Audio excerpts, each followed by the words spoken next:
All right, back on the Young Turks. I have not had a chance to read through all the live tweets yet, but I hear that there are a lot of dorgasms going around, that has become a thing to have a dorgasm. I don't know if it's a good thing that it has become a thing, but it's out there. That is a great thing. Are you kidding me? Okay. More, if we had more, that's the world needs more dorgasms. Okay, all right. I hear you, brother. Sometimes in the break between hours, I go in the bathroom, have an orgasm. Okay, that we definitely did not need to hear. Feel refreshed for the second hour. I also understand that people are... Oh, Jesus. Okay, all right. And now we have sound effects. Okay. I understand that people are clamoring for R.J. Askow to be on the presidential primaries for the progressives. That's the thing we're running on TYT-network.com/petitions. I mean, you could nominate Richard and see what happens. I'm not saying anything. I'm just saying. There's a clamoring. That's what I hear. A clamoring. You could call it a clamoring. Right. Okay. All right. So let me tell you guys about the latest thing in Wolfpack. Okay.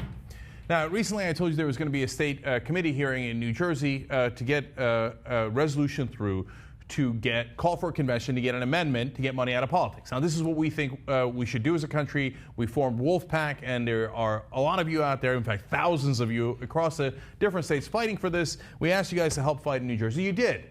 Dozens of Wolfpack supporters went to the committee hearing, and it was a Senate State Government Committee. And first I want to show you what happened at the committee, and then I'll tell you who won, and then I'll tell you the really interesting part about the people who showed up to fight against us. Interesting. All right, first, I want to go to Stephen Garcia. He's been a great Wolfpack volunteer in New Jersey, terrific worker. You got to understand something. Stephen's regular citizens like all of us. He's got a regular job. He was watching Young Turks, got involved in Wolfpack. Here he is testifying in front of a committee in New Jersey, and all the politicians are like, oh, this team Stephen Garcia is here. Let's hear him out. Isn't that wonderful? That's how a democracy is supposed to be. Listen to his speech. Top of that list. We have not sacrificed so much to sit idly by and watch our democracy fade away. This is not what our brothers, sisters, mothers, fathers, and children have died for. You don't have to be a soldier to fight for this country. Everyone in this room has a chance to honor the men and women of our military and anyone who's come before us in the name of keeping America a true democracy by using the privileges they fought so hard to protect. Make no mistake, ladies and gentlemen, there's a battle going on for the soul of this country. It's being attacked by money, but it's attacking Americans. And if there's one thing Americans know how to do, it's to fight for our freedom. This is our moment to show future generations that we didn't turn away from our responsibilities, that we took up the mantle and we fought when people told us it couldn't be done, that the influence of money was too strong. The other day, a friend of mine, Jen Huger, said something that is true, so I have to mention it here. Every generation of Americans has proposed a constitutional amendment except for this one. We're supposed to amend the Constitution because it was designed that way.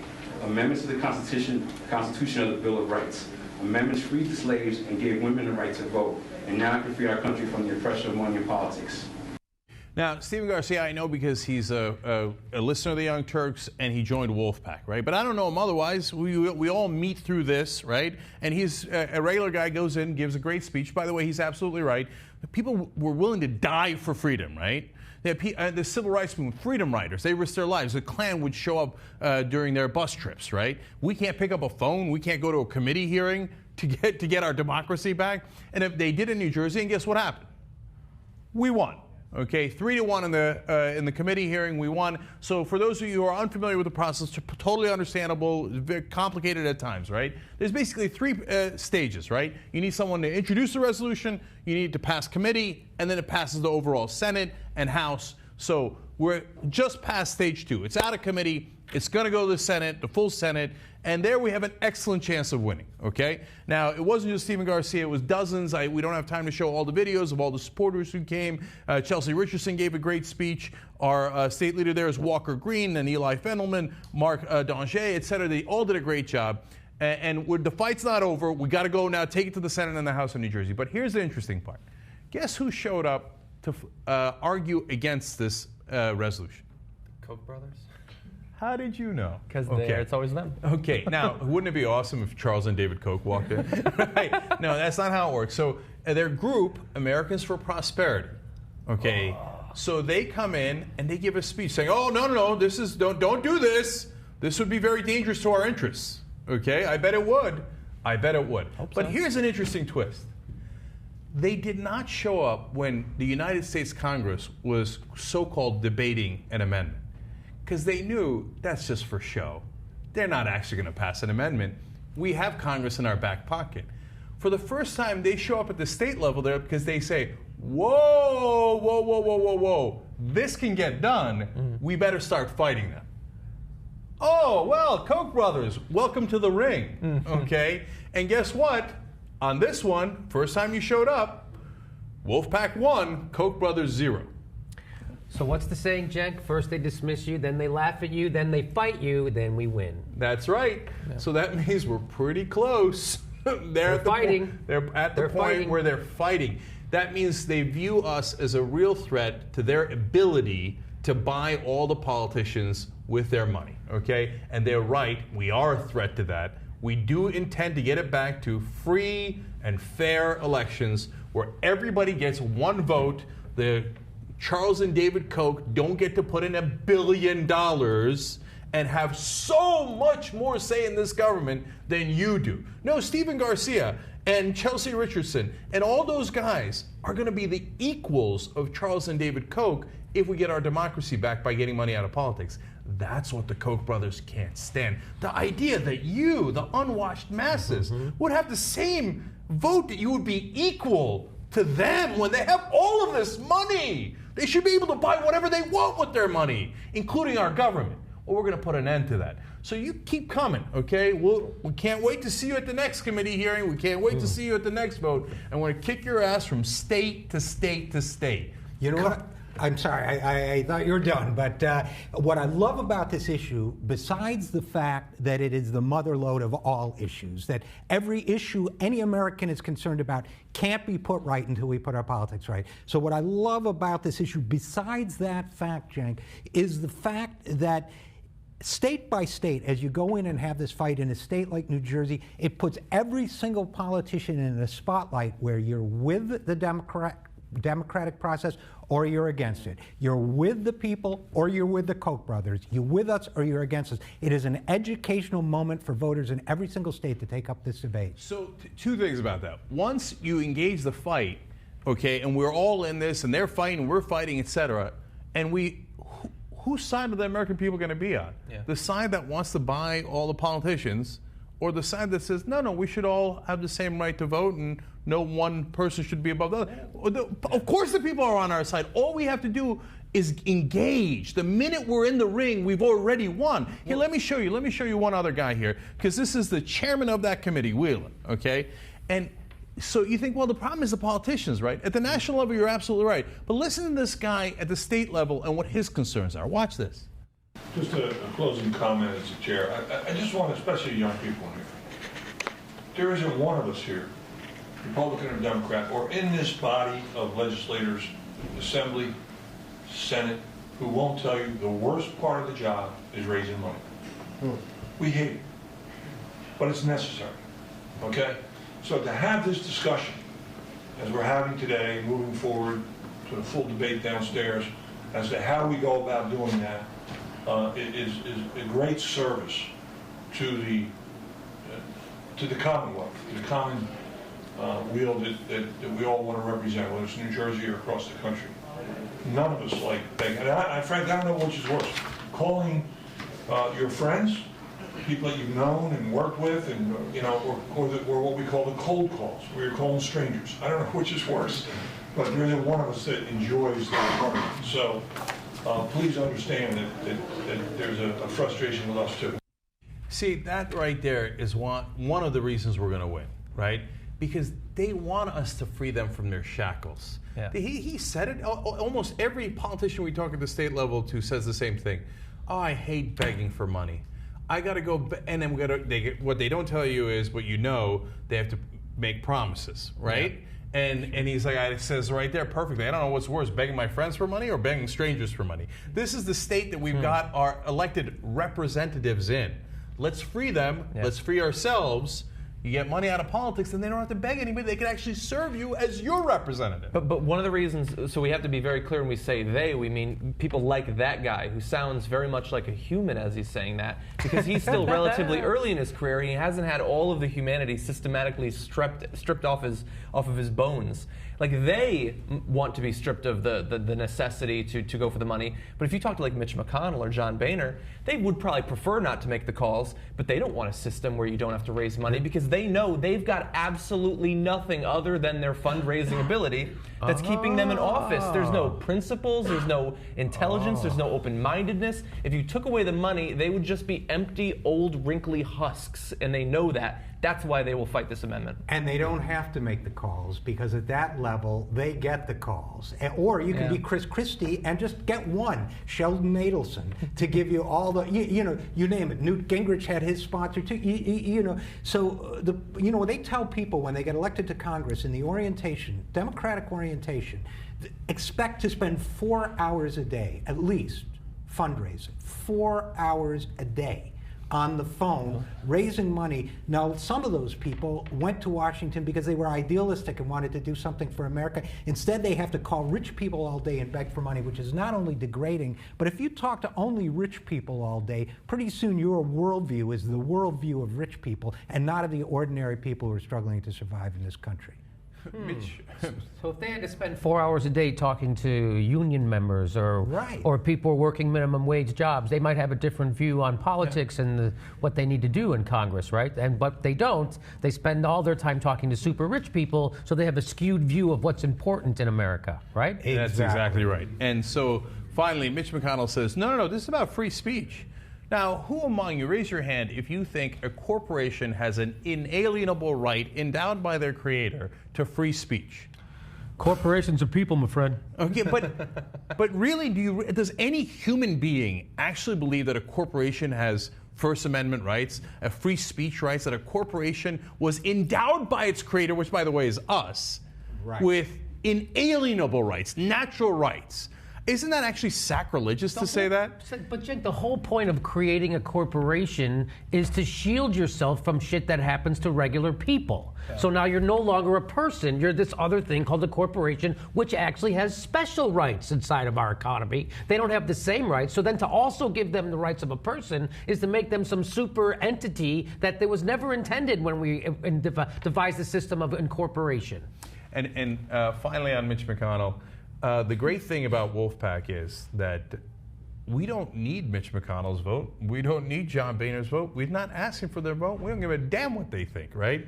Because you go and get the convention at the state level. It never goes to Washington. That's why our founding fathers were geniuses. They figured at some point, and they wrote about it in the Federalist Papers, at some point the federal government will get too corrupt. My conservative brothers and my libertarian brothers and sisters, okay, you agree that the big government's too corrupt, right? That's why they were geniuses. They said, you will go to the states and you will ask for a convention to get a specific amendment to root out that corruption.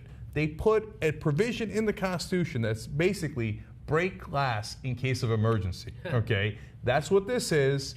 So we never are going to have Harry Reid or Mitch McConnell vote on this. We don't need their goddamn vote. We're going to do it state by state, get the convention, get the amendment, and then when they wake up in the morning, they'll be like, what happened? Like John said, it's almost like one of those things that, what's the Harrison Ford movie, Raiders of the Lost Ark, where like the money goes out of their system and only the skeleton is left, right? They're like, oh no! All right. Yeah. All right, let's go forward. Okay, we probably have time for one. Do you want to pick and choose or just continue as we were about to go? Keep it going. Okay, let's talk about ISIS. Nobody's really talking about them in the world today. According to the Britain-based Syrian Observatory for Human Rights, ISIS has developed, at the very least, limited air power capabilities. Now, we've known for a while that both in Syria and in Iraq, they were able to capture some of the aircraft of either the Syrian military or the former Iraqi military. But up until this point, they haven't been able to actually man and use those airplanes.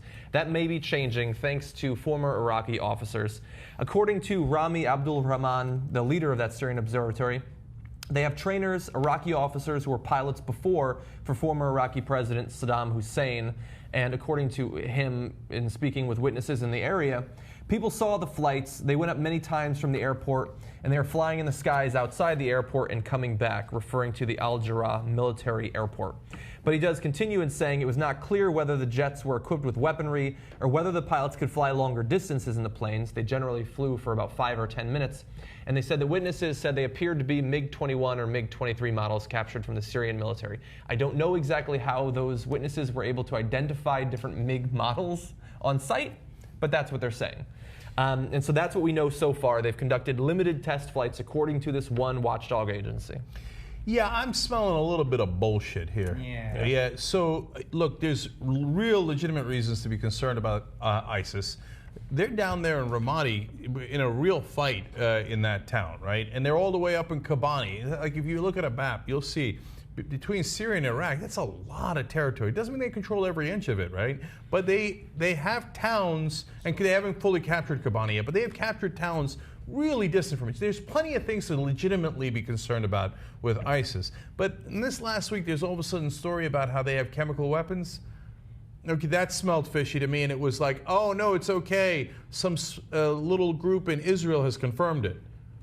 Maybe, okay. And now all of a sudden they've got warplanes, and guys on the ground saw planes that were flying low, and they knew what model of MiGs they were. Yeah, because it has the flappy thing. Yeah, So they knew it was the 21. And who was flying it, and for how long? For only 5 minutes. See, that's also weird. Oh, well, how do you know which guy is flying it for which 5 minutes? I mean, it all smells awfully fishy to me. And it's not easy to fly a supersonic aircraft. Yeah. Okay. Yeah. So, And they say, oh no, but they have Iraqi, Saddam Hussein guys. So the Saddam Hussein guys knew how to fly the MiGs, and maybe some of them, but somehow they got, and then they're in the if air. They had been a part of the Iraqi Air Force at that point. The Iraqi Air Force back in the 80s into the early 90s was actually a fairly capable Air Force.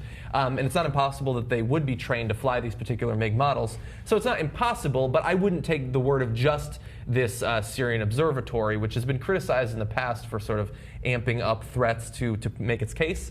I don't think that that's enough to prove it. And by the way, even if they have these particular MiGs, I did some research, they're all that capable anyway. And I long said that to the extent that ISIS is like a terrorist organization, they're a big threat, but the more they try to pretend to be a state and to have vehicles on the ground, aircraft, that's the sort of thing that we are amazing at destroying. If they get those MiGs in the air, anywhere near our aircraft, we'll shoot them out of the fucking sky. Like, we don't have to worry about them in a MiG-21 from the late 1970s. That's not a threat.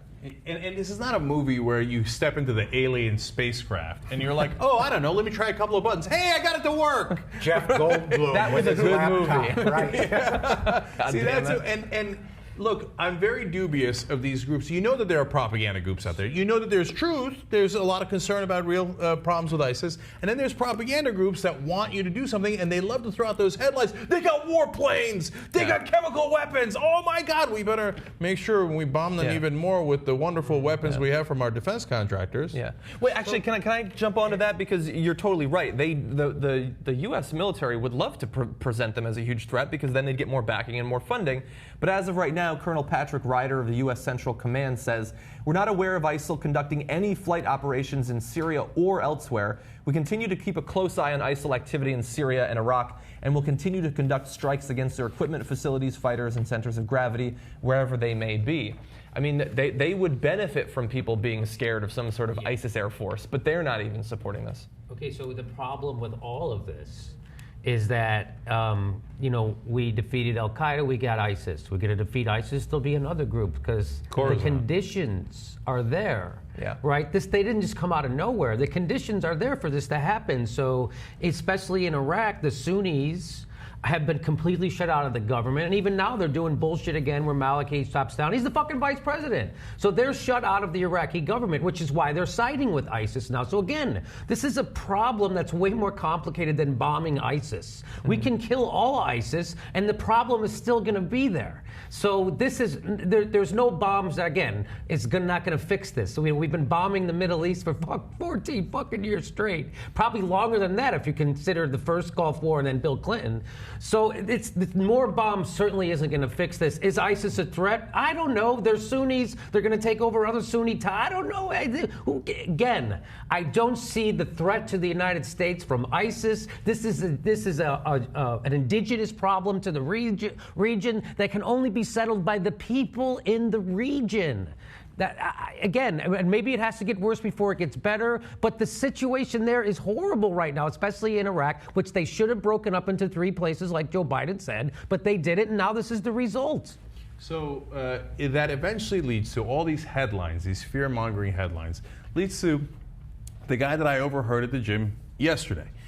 Saying, you know what the problem is? We're not bombing them enough. Yes. 14 years is not enough. That was it. That was our number one problem. And he said, remember the good old days when we'd bring the B-52s? So he wants dumber bombs. He's like, no, but literally. Now, he thinks if we bomb them enough, but if you bring the B-52s and you just start dropping bombs left and right, you're killing the people that you are theoretically going to liberate. So, but he doesn't. He just wants to kill more people. He didn't say anything about liberating, did he? Turned out Right. so well. Right. Yeah. I mean, That's why he wants to use the same Carpet bomb, right? Yeah. Rolling thunder. And now ISIS is controlling some Kurdish territory. So we bring the B-52s and we drop the bombs on the Kurds. Oops, they're our allies. Why did we do that? We just killed all the Kurds. Oh, they were our allies. Now they despise us, and now they're against us. And the answer to that is, well, we got to do more bombings. Yeah. Willie Horton ads and B-52s, man. I swear we're stuck in a time loop. I know. Well, you know, I'm going to be really cynical here, a really cynical person. I remember when Barack Obama wanted to bomb Syria the first time last year, and he said it was because he's horrible chemical weapons, what have you. We pushed back. He didn't bomb it. So now now there's ISIS. Now we have to bomb. We're bombing Syria. But it turns out that they say a lot of our bombs are helping the people fighting Assad, right? They say they're hurting Assad. So the guy we wanted to hurt last year, it turns out we're still hurting him, even though we're saying we're trying to help him, I guess. So if you're a cynic, you're like, oh, they wanted to bomb Assad and hurt him last year. They couldn't get it that way. They invented this thing, and now they're hurting him this way. That's what a cynic would say, and I'm that guy. Well, a cynic would say that no matter what we wanted, they were going to bomb Syria. Right. Whether it was for Assad or against Assad, it doesn't really quite matter as long as we keep dropping those bombs. Yeah. Okay. And in the end, people don't like bombs dropped on them, and then they join the guys we don't like. Yeah. Right. And you know what? Then we'll bomb them. There you go. You know we got a lot of B-52s standing around. Okay, I'm going to call an audible here. I know we're out of time, but the Miss Hitler story, I fell in love with it. Let's fast forward to the Miss Hitler story, okay? So, and we have the pictures, right? We do. All right, great. I'm assuming we do. I didn't get the graphics yet. Okay, all right. Do we? Jesus? That's what you get when you call an audible. I like some of these women's quotes, and that's why I really want to do the story and give you guys a sense of what's happening in the world. We got it? All right, let's do it. Okay. Get ready for the worst beauty pageant in the world. It's being called Miss Ostland 2014, but the more appropriate name would be Miss Hitler 2014 because it's being hosted on the Adolf Hitler page of VKontakte, which is Russia's Facebook equivalent, where young, beautiful Russians are competing to be the ultimate anti-Semitic woman, I suppose. So we're going to show you some pictures. That's not really fair. Hitler was broader than that. He was also anti-gypsy, anti-gay, anti-black, anti-Pole, anti-homosexual. So they really hate a broad section of people, to be fair to the Miss Hitler contestants. Oh, and they're going to make it clear in the messages we have. So first we've got Katya Shkradova. Sorry about that pronunciation. You're seeing a picture of her there. That hat's not really hiding anything. She says that she adores Adolf for his philosophy on the ideal society. The thing she loves most about him is his will to experiment on people. Those experiments, of course, very deadly in many cases. So that's part of why I want to do the story. I mean, what young person out there is like, how did they get so twisted that they're thinking like, oh, wasn't it great that Hitler was willing to do medical experiments on people? Yeah.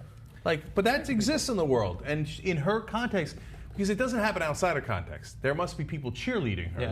There must be a community like, ha, way to go, Miss Hitler. Well, that's the thing. You know, when I was in this part of the world, when I was doing work in this part of the world and in Eastern Europe, there are a lot of people who are still sympathetic and who are now third, fourth generation sympathetic to the Nazis. It is scary. And when we get involved in Ukraine or breakaway Ukrainian republics, we have no idea the kind of people we might run across. Right, so it is both Russians and Ukrainians participating in this ethnically. Yes, one of the people we might run across is Irina Nagrobetskaya.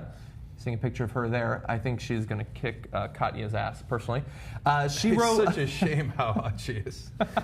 She wrote in the caption of her photo, don't forget, Adolf is his name. He's our eternal race. He has been given eternal life. I think some of that might be lost in translation. And those two are doing very well in terms of the number of votes they're getting on this Adolf Hitler page. So if they were Americans, they'd be Charlie Manson followers, right? Probably. So whatever is the craziest thing to do. By the way, Except Manson is not political. I mean, Right. he'd be more like somebody political and evil. I can't even think of who off the top of my head. But that Yeah, was loving like the it was Unabomber or something like that, But perhaps. Charlie Manson was political, had a huge political effect in our country because that was the end of people thinking hippies were nice people. And then they started cracking their fucking heads in right away. they were after that. cracking them before, but now they have an Well, excuse. don't ruin my point. The third contestant we're going to take a look at is Elena Bernetskaya. Jesus. Very lovely there. Unfortunately, she is a Nazi. That's a downer, I You guess. know what? Some of those Nazis, though, kissable, aren't they? Really? Is it acceptable to be turned on by a Nazi? I She believe is the most attractive so far. So that I right feel there- I hate myself for even making that observation. By the way. If she doesn't win Miss Hitler, it's a crime. All right. But my brother calls Barack Obama Hitler. He goes, that guy's just like Hitler. I'm like, you must be watching different documentaries than I am. Exactly. You saw there briefly Anastasia Agieva, who says in her profile, quote from Hitler, they love quoting Hitler, to love no one is the greatest gift. If you love no one, you are invincible because you free yourself of the most terrible pain. You know what's amazing about that quote is that Ayn Rand said the same thing and Paul Ryan loved it. No, but that's true. That is the libertarian philosophy, by the way. Totally. Oh, it totally is. That's my point. If you read Ayn Rand's works, which Paul Ryan loves and so many of these guys love, that's what it's all about. Love no one, become invincible. Yeah. Yeah. How sad is it that there are people out there who think like, what a great gift to love no one. Yeah. To live in that my dark a curse. place. So, I mean, I don't know why I'd be surprised. They're in a Miss Hitler contest. Yeah, appealing to but Nazis. they're Russian, right? Isn't it? Well, they're for the most part, Russian, Russian ethnic, yeah. Belarusian, But didn't Ukrainian. Hitler kill a bunch of Russians in World War II? Wasn't it like 20? Of course. Wait, this seems unreasonable now. These girls might be crazy. No, but it would be like Americans having a Miss Al Qaeda pageant. That's a good right? point. You might be able to set that up. We should try. Right? But all of these pictures we've seen, we've got two more, but the next one I think might just be the winner there. my God. That's Jesus, Alina why are all these Voronina. contestants so goddamn hot? Well, you know No, what? Yeah. she's sick, man. No, They don't say it's the pure this blood. is a kink. That girl needs Not a that spanking, one. That's, but she's been a bad girl. Ekaterina Matvieva. She's been a The hot bad girl. name? She's Yeah. been liking Hitler. You're gonna pull up that skirt and get a little spanking. Wait a minute, is that the same? Is that the same as the next picture? She needs a red bottom. No, two different. That's Alina She and has Ekaterina's dropped right the there. milk pail. That one, but this one, interesting. Yeah. Only And then, 7 likes, She looks huh? 13 years old. This one. This one? Yeah, she looks like a 13-year-old girl with fake That's fake legal there. eyelashes. And a crazy look in her eye. Yeah, it is crazy. And then She looks finally, like a doll. they're not just doing this for the upvotes or She the looks likes. like she's torturing Anthony Perkins off screen. She's really frightening. Now, That's is what you this? get for winning first place, an actual Magic Workshop bracelet, which has symbols from Third Reich. They're sort of like That's they did it? that spiritual stuff. Yeah. Wow, it's like they- well, Like, this is second you would prize. think they would get like an axe or something. Like, Yeah. it seems like kind of a pussy Yeah. prize to give at the end of a Miss Hitler contest. Sorry, Yeah. the previous You get a one had magic runes from the bracelet? Fool You know, Society. Not even a yarmulke on a rope or anything. Okay. Of course, somebody had to take And it no, over. but those ones are Hitler! funny. We're talking about Hitler. I know. They don't have little bracelets with ovens on them or anything. Yeah. This is Hitler. I We're knew talking this about would end Hitler. badly. I was fascinated by the story, and I was glad you decided to do it, but I knew it would end badly. No, I can make these jokes because my grandfather died in World War II in a Nazi prison camp. He got drunk and fell out of a guard tower. The point is, All right. By the way, We haven't seen the third prize, by the way, which is not jewelry. It is, as you'll see. It is an actual page from the Vikings TV show calendar. I have Oh no my idea God, why. really? I thought the third prize was they get fucked by this guy. That would be a prize for him. That looks like the skinhead Brad Pitt. I little was bit. thinking Brad Pitt, Possibly too, Heath cross Ledger. between Brad Pitt, and I was trying to figure out the breed of dog, a poodle of some kind. I don't know. But anyway, he's not a Nazi. Let's make that clear. He's on He's TV. not a Nazi. He's not. He's What just is a he? dude in a picture. He's Yeah. in the Vikings TV show. Okay, so by the way, Alina Voronina says that she's focusing on Holocaust revisionism. I've never understood that. Like they're always like, Hitler didn't kill that many Jews. But that's wait, you're pro-Hitler. Wouldn't you want him to kill more Jews? Like, Yeah. is it like revisionism? Like, you say 6 million Jews. He actually killed 12 million. Right? Like if you're pro-Hitler, right? And the revisionists are always like, it was only 2 million. It was like, what? Like that's okay? Yeah, I know. What's the point of what's that? your point? You know, I mean, it's evil. My friend Andy Wood has a friend he's not a Holocaust denier, he's a Holocaust movie denier. He's like, 6 million people saw Schindler's List? I don't think so. Pretty good. All right, just when you thought you weren't going to laugh about Hitler today. Okay, we're done with the first hour. When we come back, like I said, the second hour is phenomenal. The first 4 stories are as good as any stories we've done. All right, we'll be right back. Thank you, John. We talk about TYT Army being so strong. Usually they help us run our show. Now they're going to help us run the country. It's time that we reclaim democracy for the people.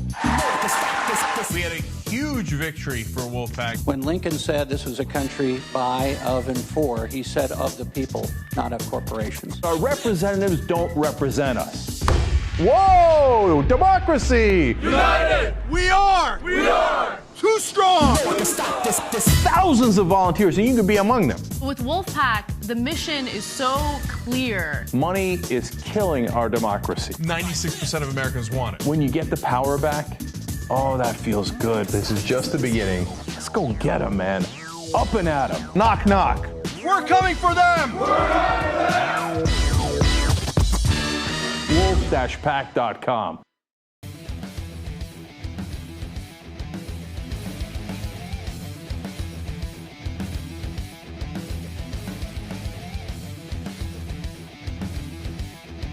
And back on the Young Turks, Jake Uger, Anna Kasparian, Jimmy Dore, Gina Grad. I love these guys. Oh, everybody check out Your Country's Just Not That Into You. Okay, go buy it. It's on an Amazon bestseller list of best books of all time. It was number 2. It was number, this is true, it's not bullshit.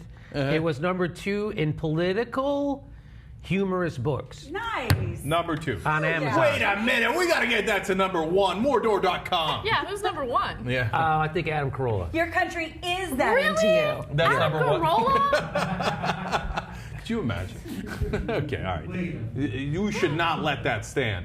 Okay, all right. Great stories. Let's go. All right. Iran has something known as Sacred Defense Week, and during Sacred Defense Week, they celebrate the end of the Iran and Iraq War. And as a part of doing this, they like to roll out new weaponry that their military is planning on using. Now, part of the problem is the majority of this weaponry isn't actually functional. Case in point, the Iranian Batmobile. Now, this is supposed to be a riot-maintaining bus of sorts, okay? But it looks ridiculous. Looks like Motley Crue's tour bus. It looks like so many things. It looks like Darth Vader, right? Yes. Like it's like one giant bus Vader, right, with a mask and everything. And it literally looks like a bus in a burqa. Yeah. It does. It's perfect. And it's useless. Even more perfect. It just looks like a big black box with like black windows on it. It looks like a bunch of little black porta potties strung together. Yes. Like they welded them together. And it might actually be. But I think we can all agree it's fairly intimidating. I would not want that pulling up to my door. Yeah, now, I like that they were polite and put police in English for Yeah. us as well. Yeah. Like, don't worry, we don't just intend to scare the living crap out of our citizens. We want you to know that we're scaring the crap out of our own citizens. Yeah, but you know what's amazing to me? So it's a well-known fact that the majority of these weapons and, you know, military gear that they put out there is not actually functional, right? Like, this is not something that's going to help them in any way, shape, or form. And so this is a PR move. This is to make them seem tough, but if anything, it makes them look like clowns because they're creating or they're spending money on stuff that isn't actually going to work. Yeah, no, it's very counterproductive. Unfortunately, everybody has a vested interest in making Iran seem scarier. Like, oh, the nukes. They don't have nukes, right? Oh, my God, what if they hit us with nukes? I don't know, what if Mars hit us with nukes? Iran doesn't have nukes, right? So we say that, and then Iran's like wants to seem like tough guys. Oh, yeah, nukes, you should check out our bat bus. Well, right? and to that end, I think that all they ended up doing was just making a really sad parade float. Because everybody knows it doesn't work, right? So just, slowly down the street and the queen waves and that's it, right? So can you put the picture up again really quickly? Because even this is a badass bus and they're going to kick ass, but they look at the rearview mirrors on that thing. They still want to be safe when they're changing lanes. Sorry, we did not mean to have our Batmobile bus scrape you. It is very hard to get You're in my blind spot, damn it! You are in Lord Vader's blind spot. That's hilarious. All right, look, I don't want the fear-mongering on Iran, yada, yada, but they don't make it easy by having, like, Sacred Defense Week and rolling out their burqa bus and stuff like this. And the huffing and puffing, it's not helping anybody either, right? Yep. It's not like, and believe me, it's okay. The local Iranian population is already scared shitless. Right. Congratulations, you won on that count. They already know they're going to get a beating if they show up without a headscarf and yada, yada. We know you have an oppressive religious government. Memo delivered. You didn't need the Batmobile for that. Yeah. All right. Now moving on to Cenk's favorite topic, hating on art. All right. Oh, This yeah, is I a don't know what I great like more, story. hating on religious fundamentalism or art. Yeah. But I think maybe art. Yeah, this is a fascinating story, especially when you consider how much money goes into the art world and how corrupt and misleading it can all actually be. Now, recently, the Daily Beast wrote a piece about how some researchers in Europe believe that the majority of art that's out on the market right now isn't actually real. A lot of it is fake. Yes! Okay. Yes. I knew it! Knew it. And people are spending hundreds of thousands, and in a lot of cases, millions of dollars on these pieces that they believe have been painted by Picasso, for instance. But in reality, they're just complete fakes. All right. No.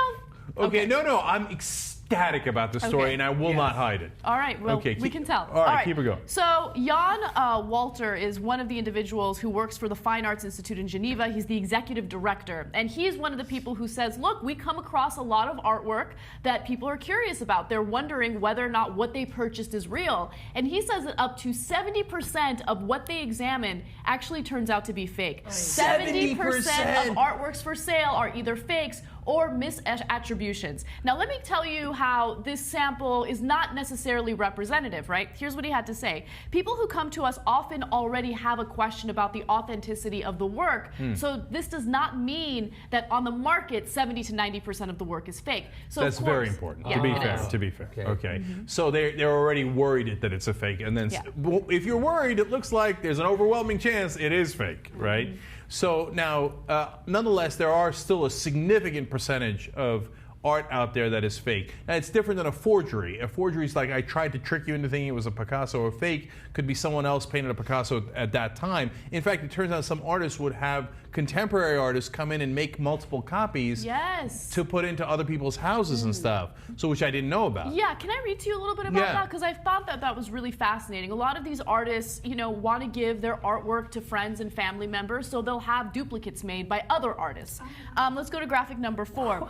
According to the Daily Beast, fascinating, right? Yes. In centuries past, it was absolutely normal for an owner of a fine painting to have a competent artist come and make one or more copies, which they would then hang at a different house if they had several houses, or give to a relative or a friend. And if they sold a valuable picture, they would always have a copy made. So a lot of these things are just copies, right? Well, and that makes sense, though. You do the same thing with a photograph. You're not always going to give out the original. You're going to make a copy, and they still have the picture, but it's not the original. Yeah. So that goes to one of my main complaints about art, that it's a lot about puffery and ego. Because if it's the same painting, why do you care that the guy named Picasso painted it, or his buddy who was just as competent in terms of making that same picture? I know that he didn't have the creativity, etc., but that creativity is put onto that canvas anyway. So the only reason that you're paying the extra $1 million, because if Picasso didn't actually do it, it's worthless. Okay? So it's either worth $100 million or it's worth nothing. So what you're saying is it's not the intrinsic value of me looking at that painting, me enjoying the creativity, me enjoying that painting. It's me being able to say, I have a Picasso. That's a huge part of it. There's no question about that. But here's another very pretentious element in the art world that I was completely unaware of. So when it comes to making sure something is authentic, you have two groups of people, okay? You have art experts who literally just look at the artwork and then through taking a look at the brush strokes or whatever, make a decision as to whether or not that piece is authentic, just by looking at it, right? Oh. And then you have scientists who actually date test materials to figure out whether or not the product is, or the painting or the piece of art is authentic. And those two communities are constantly battling one another because the art experts feel as though their intelligence is being questioned, right? Oh, yeah, by science. By people hate when they're being questioned by science. I know, it's shocking that I'm going to go ahead and take the side of science again. Yeah. Right? But there's but there is a connection here between the religious people who hate science and the art experts who hate science. Mm-hmm. One is trying to cover up facts, right? They do, and in the art world, it's almost like a faith-based community because they say like, oh, I'm not going to tell you what the artist meant by that. It's in the eye of the beholder, and what did you get out of it? So it's all based on faith. Like there is no intrinsic value to that art. It's only the value that you put on it through the faith that you have that he meant something beautiful and creative and lovely, etc., right? Mm-hmm. So once you leave reason behind, whether it's religion or art, yeah, of course, the scam artists come pouring in. Oh, yes, of course, I speak for God. Oh, of course, I can tell you that art is wonderful. It's the greatest thing ever. You should pay $100 million for it. You don't need science to say if it's true or not. I tell you it's true. Well, and you made a great point earlier, too, because art, I think intrinsically is for artists, people who love it, people who are moved by it, people who feel. And I don't know any art collectors, so I'm totally talking out my ass, which is super fun on Friday. But do you think that art collectors really give a shit because they're moved, or are they just, it's rare, it's prestigious, I can resell it for this amount? It doesn't seem to be part of the artist's original intention. It's just about collecting something. Yeah, I think that it's a business. I think that they see it as an investment. There are those individuals. If it's really just about enjoying the beauty of the art, I mean, they wouldn't care as much. Yeah. I mean, look, I have stuff hanging on my walls in my apartment, right? Stuff that I bought at Target. And I love it because it's something pretty to look at. It spices up my apartment a little bit. That's the only reason why I'm interested in any type of art. I don't care if it's the original. I don't care if it's a fake, right? But for a lot of people, they're investing millions of dollars because they think they're going to resell it for millions more. And it's ridiculous. So I'm somewhere in the middle on that because I think the art industrial complex has convinced themselves about all their... they believe it. They've internalized it. They look at it and they go, oh, and so when someone says, hey, you idiot, it turns out that's not even the guy who made... Oh, shit, right? Right? And then part of it is the profit motive. So who do they sell it to then? Remember the story about Steve Wynn, the obnoxious Republican donor who owns Wynn Casinos, half of Vegas, right? Yeah. Exactly. And he had this art on the wall, and he's bragging and showing it off, and then he puts his elbow through it. Okay, and he's like, right now that should be ruined, right? Because now the original artist can't come back and fix the painting. Right. But the guy is the one who paid $100 million. They don't care. They just came back. They just brushed it over, and they declared it perfectly restored. Oh. It's bullshit. The whole thing's bullshit. And part of the point is, of course, to trick the idiot Steve Wynns of the world. I mean, he's giving money away anyway. He's like, I don't know, I'll give it to Mitt Romney. I'll give it to your painting, whatever. I'm rich. I have a Picasso. I will say that I kind of sympathize with the art people a little bit on this because I've had a similar thing happen to me where I thought I was buying the original artist who did 99 Luft Balloons song on iTunes, and it turned out it was some bullshit impersonators. You gotta listen to the first 30 seconds. Did you get the one from Kids Bop by accident? Yes. Yeah. I'm like, same what? thing. Yeah. No, I've been there. Yeah, now you gotta get it in its original German.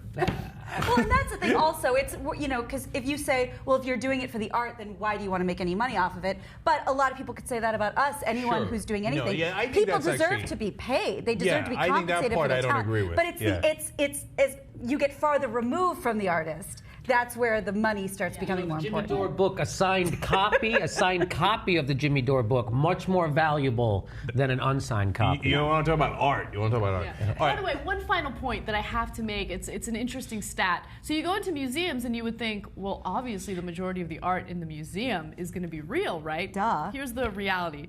Museums are said by many in the art world to be more heavily infiltrated by fakes than private collections, as a collector who discovers he owns a fake can sometimes offload it to a museum for a tax credit. Amazing. Oh. Damn.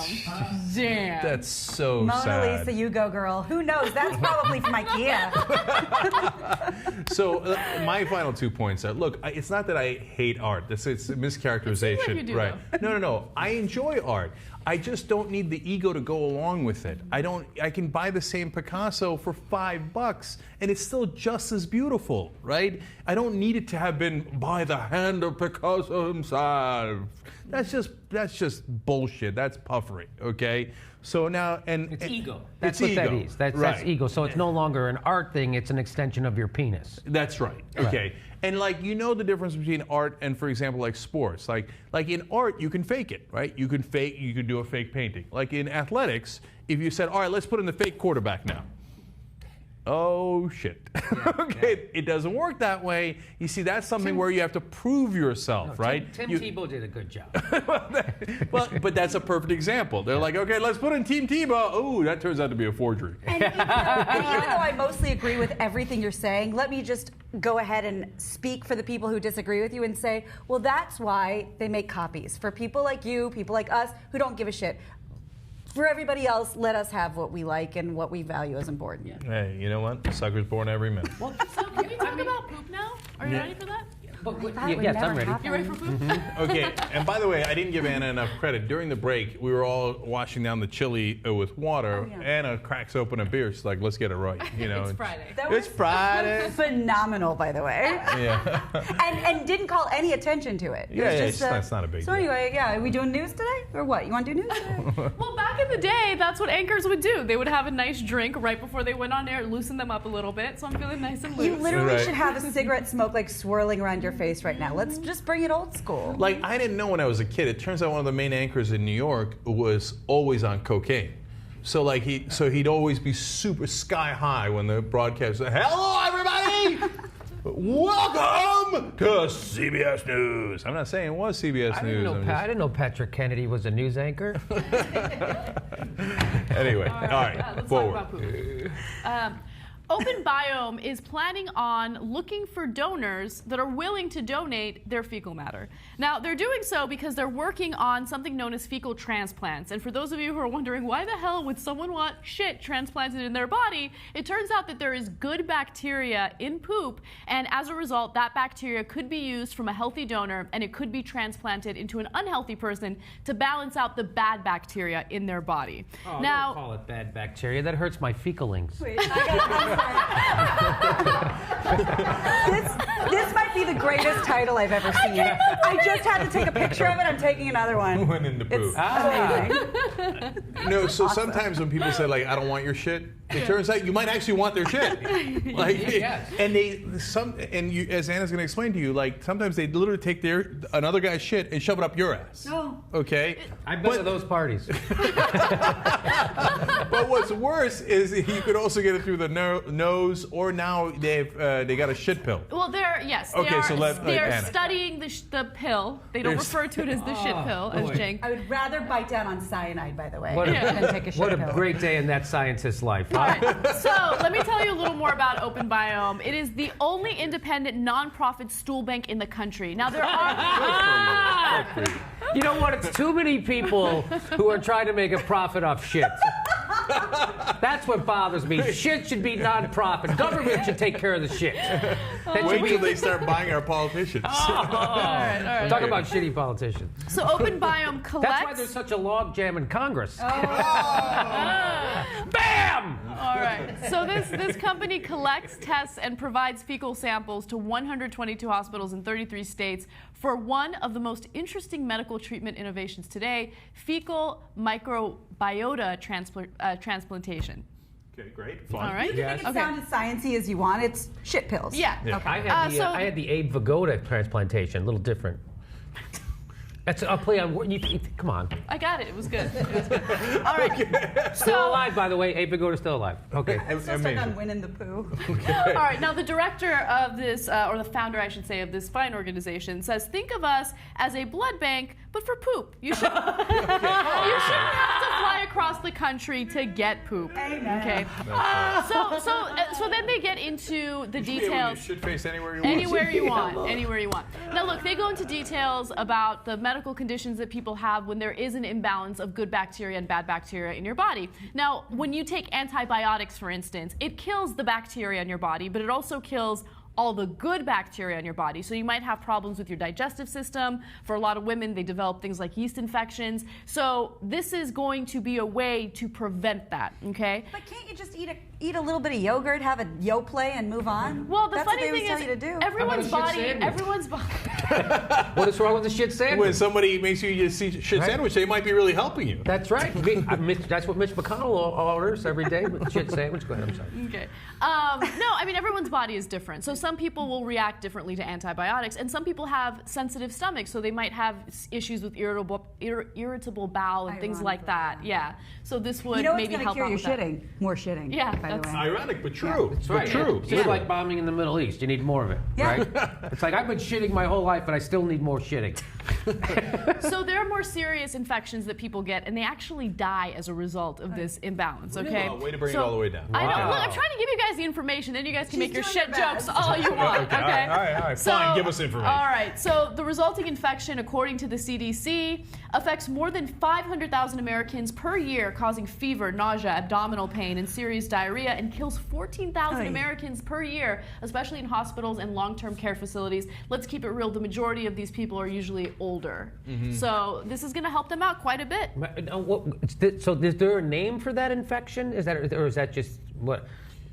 There's a couple of different infections that kill people, but the C. diff, as they call it, which sounds kind of cool. Like, hey, you guys check out the C. diff. You got the C. diff, huh? It sounds like I got that on.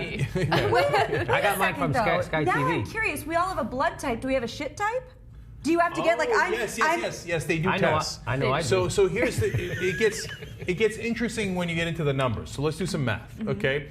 So if you go take a dump and they pay you for it, they give you $40. Okay. Really? So every time they come in, you're like, "Hey, how you doing?" And you apparently they say that you dump into something like that looks like a hat.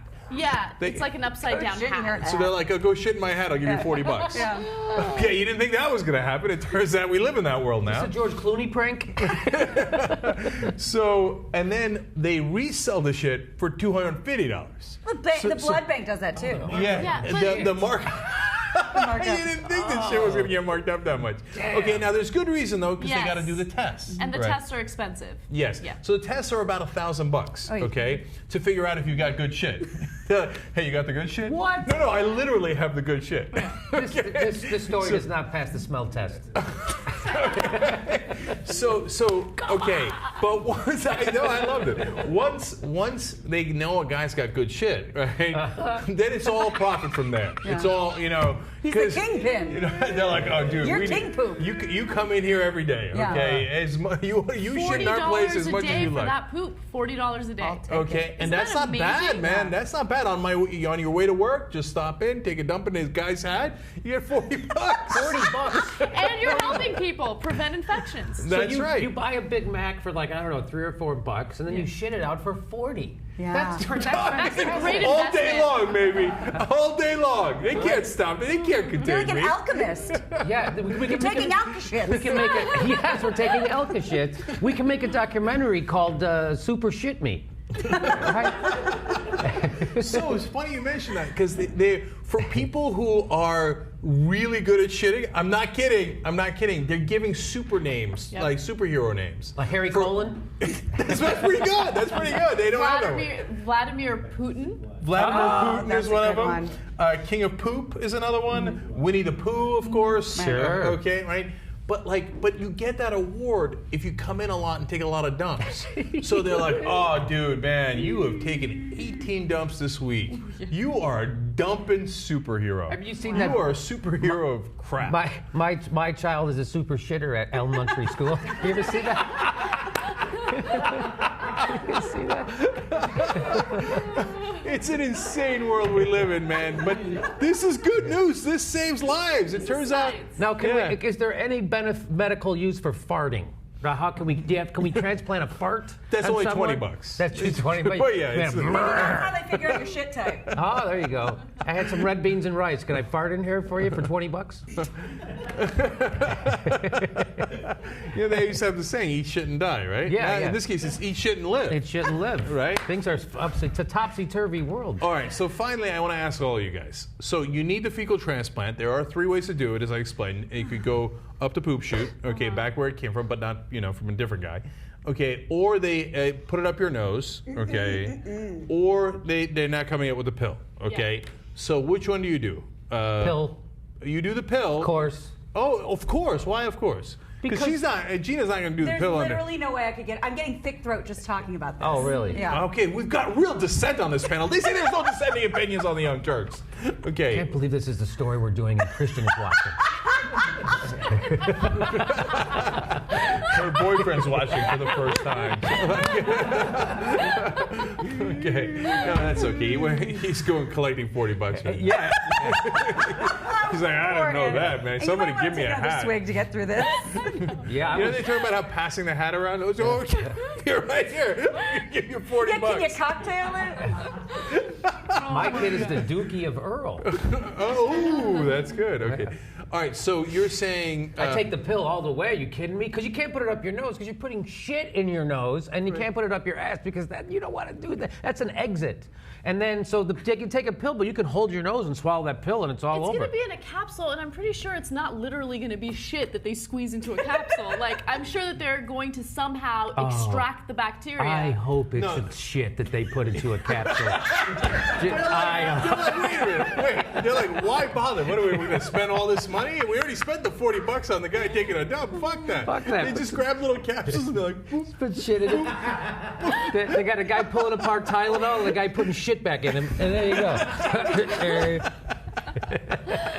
my God. Can I have a general anesthetic? Just to take the pill? If I'm trying to figure out how I want to take the pill. I think it's called an anesthetic. Yeah, you can take anything you like. Yeah, then I think we'll do it surgically right. because I'm not swallowing that. And I'm certainly not putting it up my nose. Okay, and if you do it up your nose, they got to bring it all the way into your digestive no, tract. Oh God! Okay, so it's up and then down. That's I would swallow 10 I pills before would do take that. the pill. Or I don't know. Nobody's gonna take it in the ass. I don't think that would be that bad. I think that'd be decision number 2. Yeah, literally. Oh, it's to me it's a no-brainer. I'm gonna do the pill. Not even. Wow. Yeah, the pill's not gonna actually taste like shit. It might. JR, were you gonna jump in? Yeah, I know I don't have a camera. Just real fast. We did this story. I at least did maybe an offshoot, if it's similar. Adirola and I on the U.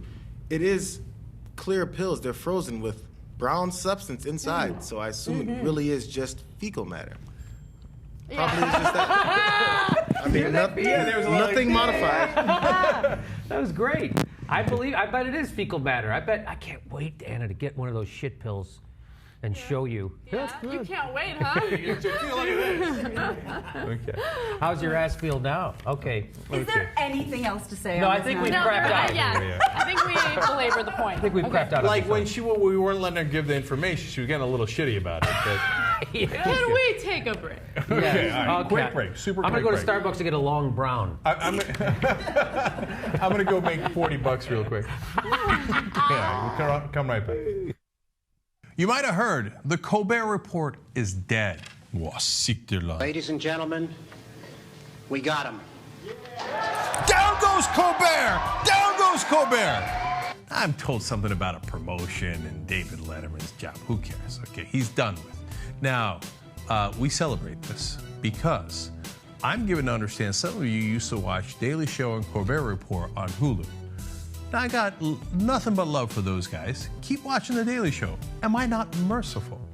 But get rid of that has-been Colbert and put in the Young Turks next to it, okay? So every morning, a little bit of Daily Show, a little bit of Young Turks. I'm not saying anything, I'm just saying. Hulu.com/The Young Turks. Colbert. TYT sends its regards.